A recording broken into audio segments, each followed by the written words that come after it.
Most people fear sharks.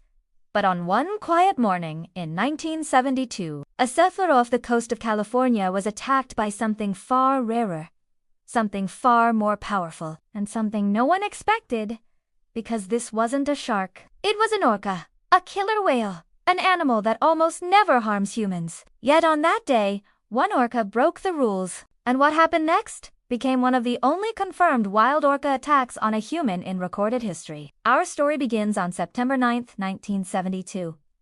Point Sur, California, a rugged stretch of coastline where cliffs drop into deep, cold water. Perfect surf, perfect solitude, and, as it turns out, perfect hunting grounds. 24-year-old surfer Hans Kretschmer paddled out early that morning. The ocean was calm, the sky was clear, and beneath him, something massive was rising.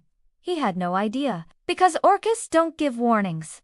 They strike from below. Hans was sitting on his board, waiting for a wave, when he felt a sudden, violent slam from underneath, so powerful it nearly launched him into the air. He didn't see teeth.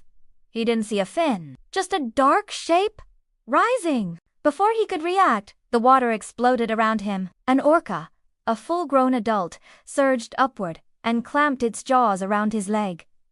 Imagine that for a moment. An animal weighing up to 6 tons, biting down with a force strong enough to crush bone.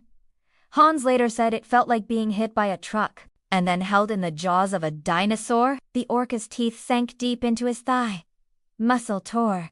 Blood filled the water. And then just as suddenly, the whale let go. No second strike, no pursuit.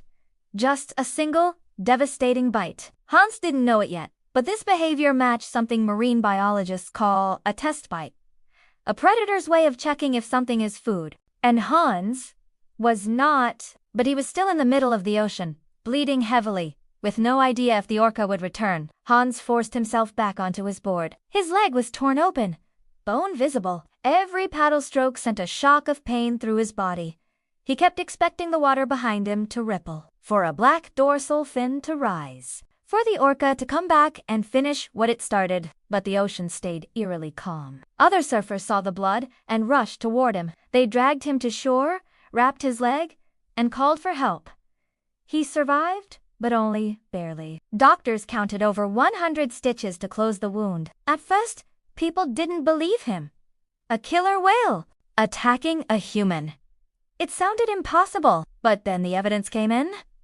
Marine biologists examined the bite radius, the spacing of the teeth, the depth of the punctures, and the verdict was undeniable. It was an orca, a wild one. One of the only times in history a killer whale has ever bitten a human being. This wasn't a shark misidentified. It wasn't a sea lion. It wasn't a hoax. It was real. So why did this orca attack? Experts believe the answer is surprisingly simple.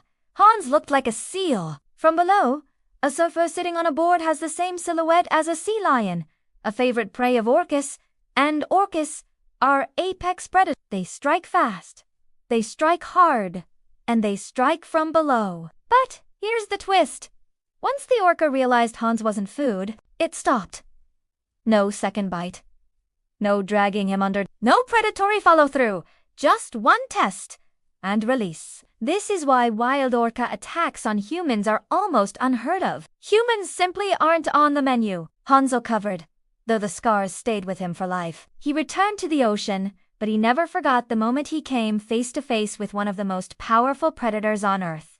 And marine scientists still reference his case today because it remains one of the clearest, most documented examples of a wild orca biting a human. A reminder that even the most intelligent animals can make mistakes, and that the ocean is still a wild place, full of creatures we don't fully understand. So the next time you're out on the water and you see a fin, remember this? Sharks might be the villains in movies, but the ocean's true apex predator is the orca. And on one quiet morning in 1972, one of them proved it.